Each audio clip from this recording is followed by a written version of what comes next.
আসসালামু আলাইকুম। আজকে দেশের নেতৃবৃন্দকে সঙ্গে নিয়ে জাতির যে গুরুত্বপূর্ণ দায়িত্ব পালন করতে আমরা এসেছি, আল্লাহ তার জন্য আমাদের জন্য রহমত বর্ষণ করছেন। আল্লাহর রহমত নিয়ে আমি এই ঘোষণাপত্র পাঠ করব। বিসমিল্লাহির রহমানির রহিম। যেহেতু উপনিবেশ বিরোধী লড়াইয়ের সুদীর্ঘকালের ধারাবাহিকতায় এই ভূখণ্ডের মানুষ দীর্ঘ 23 বছর পাকিস্তানের স্বৈরশাসকদের বঞ্চনা ও শোষণের বিরুদ্ধে রুখে দাঁড়িয়েছিল এবং নির্বিচার গণহত্যার বিরুদ্ধে গণপ্রতিরোধ গড়ে 1971 সালের 26শে মার্চ স্বাধীনতা ঘোষণা করে রক্তক্ষয়ী মুক্তিযুদ্ধের মাধ্যমে জাতীয় মুক্তির লক্ষ্যে বাংলাদেশ রাষ্ট্র প্রতিষ্ঠা করেছিল। এবং যেহেতু বাংলাদেশের আপামর জনগণ দীর্ঘ আন্দোলন সংগ্রামের মধ্য দিয়ে এই ভূখণ্ডে স্বাধীনতার ঘোষণাপত্রে বিবৃত সাম্য, মানবিক মর্যাদা, সামাজিক সুবিচারের ভিত্তিতে উদার গণতান্ত্রিক রাষ্ট্র বিনির্মাণের আকাঙ্ক্ষাকে বাস্তবায়নের জন্য সর্বোচ্চ ত্যাগ স্বীকার করেছে, এবং যেহেতু স্বাধীন বাংলাদেশের 1972 সালের সংবিধান প্রণয়ন পদ্ধতি এর কাঠামোগত দুর্বলতা ও অপপ্রয়োগের ফলে স্বাধীনতা পরবর্তী আওয়ামী লীগ সরকার মুক্তিযুদ্ধের জন আকাঙ্ক্ষা পূরণে ব্যর্থ হয়েছিল এবং গণতন্ত্র ও রাষ্ট্রীয় প্রতিষ্ঠানগুলোর কার্যকারিতা ক্ষুণ্ণ করেছিল। এবং যেহেতু স্বাধীনতা পরবর্তী আওয়ামী লীগ সরকার স্বাধীনতার মূল মন্ত্র গণতান্ত্রিক শাসন ব্যবস্থার বিপরীতে বাকশাল নামে সাংবিধানিকভাবে একদলীয় শাসন ব্যবস্থা কায়েম করে এবং মত প্রকাশ ও বিচার বিভাগের স্বাধীনতা হরণ করে, যার প্রতিক্রিয়ায় 1975 সালের 7ই নভেম্বর দেশের সিপাহী জনতার ঐক্যবদ্ধ বিপ্লব সংগঠিত হয় এবং পরবর্তী সময়ে একদলীয় বাকশাল পদ্ধতির পরিবর্তে বহুদলীয় গণতন্ত্র, মত প্রকাশ ও বিচার বিভাগের স্বাধীনতা পুনঃপ্রবর্তনের পথ সুগম হয়। এবং যেহেতু 80-র দশকে সামরিক স্বৈরশাসনের বিরুদ্ধে দীর্ঘ 9 বছর ছাত্র জনতার অবিরাম সংগ্রামের মধ্য দিয়ে 1990 সালে গণ অভ্যুত্থান সংগঠিত হয় এবং 91 সনে পুনরায় সংসদীয় গণতান্ত্রিক শাসন ব্যবস্থার প্রবর্তন করা হয়। এবং যেহেতু দেশি বিদেশি চক্রান্তে সরকার পরিবর্তনের গণতান্ত্রিক প্রক্রিয়া ব্যাহত হওয়ায় 1/11 মতো ষড়যন্ত্রমূলক ব্যবস্থার মাধ্যমে বাংলাদেশে শেখ হাসিনার একচ্ছত্র ক্ষমতা, আধিপত্য এবং ফেসিবাদের পথ সুগম করা হয়। যেহেতু দীর্ঘ 16 বছরের ফেসিবাদী অগণতান্ত্রিক গণবিরোধী শাসন ব্যবস্থা কায়েমের লক্ষ্যে এবং একদলীয় রাষ্ট্র ব্যবস্থা প্রতিষ্ঠার অতি উগ্র বাসনা চরিতার্থ করার অভিপ্রায়ে সংবিধানে অবৈধ অগণতান্ত্রিক পরিবর্তন করা হয়, যার ফলে একদলীয় একচ্ছত্র ক্ষমতা ও আধিপত্য প্রতিষ্ঠার পথ সুগম হয়। এবং যেহেতু শেখ হাসিনার আওয়ামী লীগ সরকারের দুঃশাসন, গুম খুন, আইন বহির্ভূত হত্যাকাণ্ড, মত প্রকাশের স্বাধীনতা হরণ এবং একদলীয় স্বার্থে সংবিধান সংশোধন ও পরিবর্তন বাংলাদেশের সকল রাষ্ট্রীয় সাংবিধানিক প্রতিষ্ঠানসমূহকে ধ্বংস করে।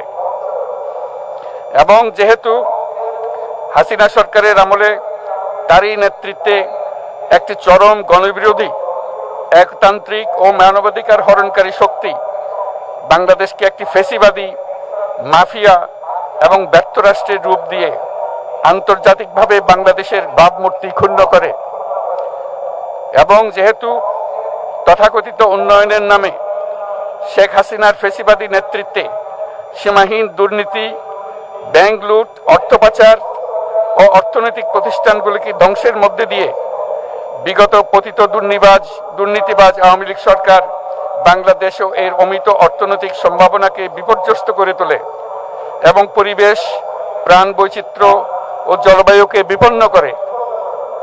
এবং যেহেতু শেখ হাসিনার ফ্যাসিস্ট সরকারের বিরুদ্ধে রাজনৈতিক দল, ছাত্র শ্রমিক সংগঠন সহ সমাজের সর্বস্তরের জনগণ গত প্রায় 16 বছর যাবৎ নিরন্তর গণতান্ত্রিক সংগ্রাম করে জেল জুলুম, হামলা মামলা, গুম খুন ও বিচার বহির্ভূত হত্যাকাণ্ডের শিকার হয়।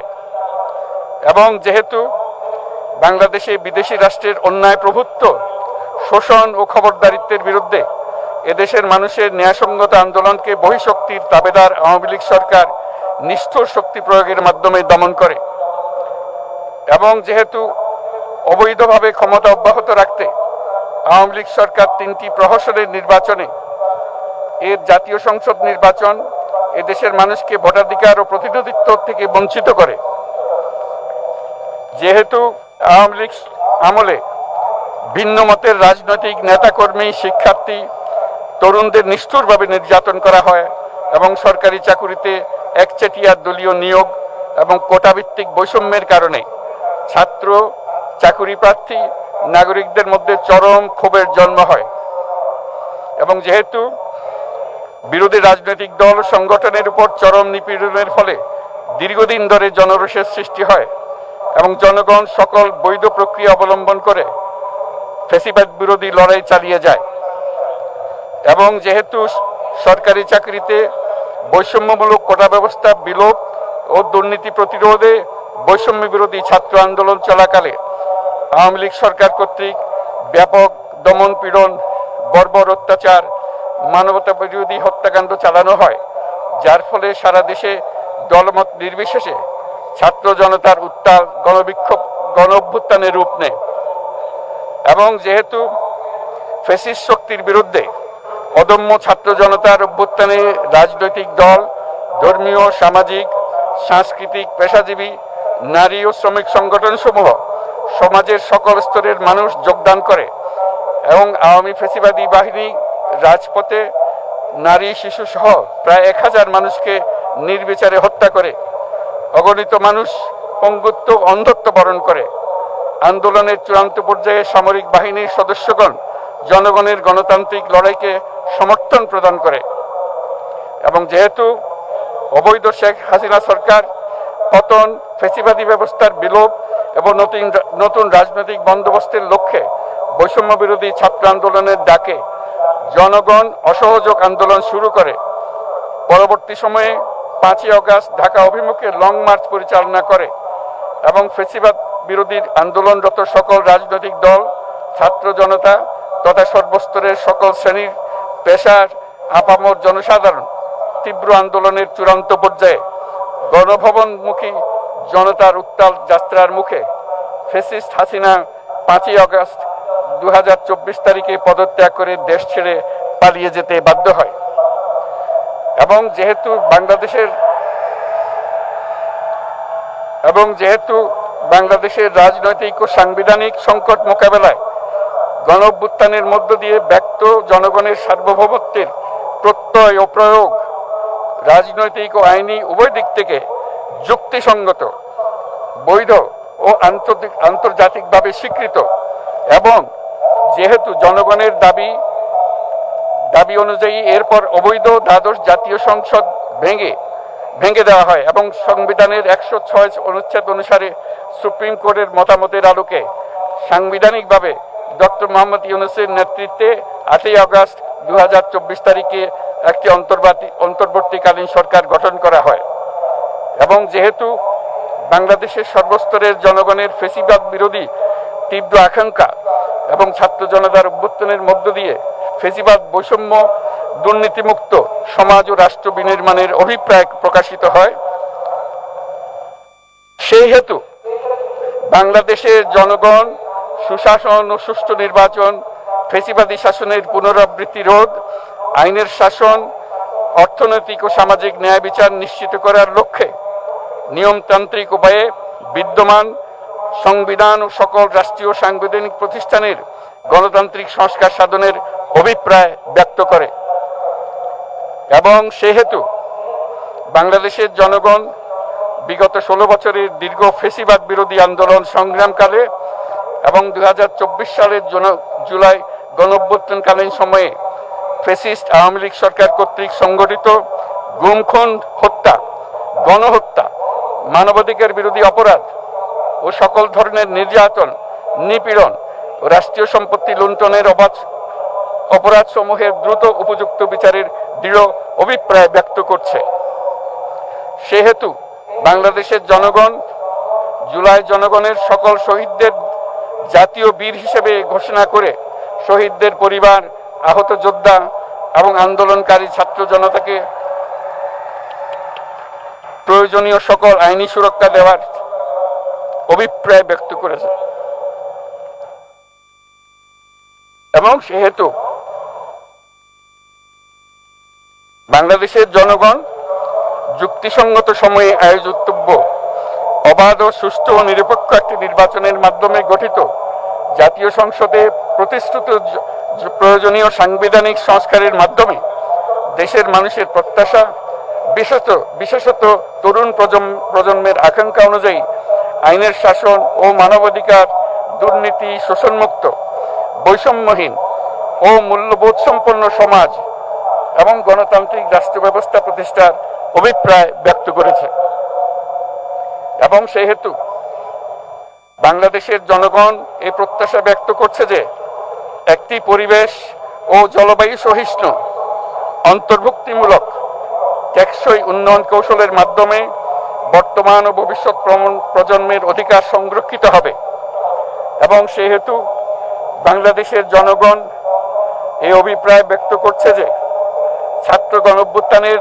2024-এর উপযুক্ত রাষ্ট্রীয় সাংবিধানিক স্বীকৃতি প্রদান করা হবে এবং পরবর্তী নির্বাচনে নির্বাচিত সরকারের সংস্কারকৃত সংবিধানের তফসিলে এই ঘোষণাপত্র সন্নিবেশিত করা হবে এবং 5 আগস্ট 2024 সালে গণঅভ্যুত্থানে বিজয়ী বাংলাদেশের জনগণের আকাঙ্ক্ষার প্রতিফলন হিসেবে এই ঘোষণা প্রণয়ন করা হলো।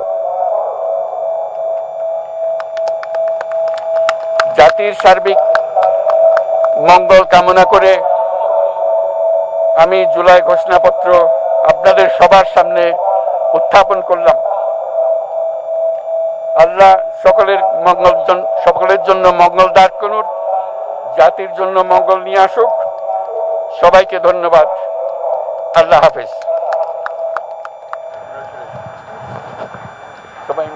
সম্মানিত সুধীবৃন্দ, ঐতিহাসিক জুলাই ঘোষণাপত্র পাঠ শেষ হলো। রাজনৈতিক নেতৃবৃন্দ সহ উপস্থিত সকলকে আন্তরিক ধন্যবাদ। মাননীয় প্রধান উপদেষ্টা অনুষ্ঠান স্থল ত্যাগ না করা পর্যন্ত সকল সম্মানিত অতিথিকে স্ব আসনে উপবিষ্ট থাকার জন্য সবিনয় অনুরোধ জানাচ্ছি।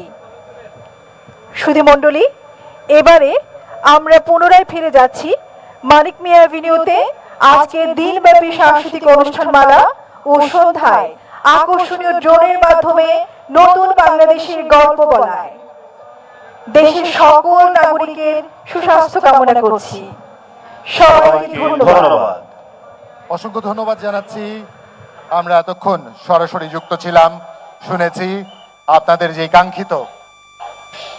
সেই কাঙ্ক্ষিত জুলাই সনদ ত্যাগ না করা পর্যন্ত সকল সম্মানিত অতিথিবৃন্দকে নিজ নিজ আসনে উপবিষ্ট থাকার জন্য অনেকে প্রার্থনা করেছেন, এখনো all of you are requested to kindly keep yourself in your seats until the departure of the Honorable Chief Advisor.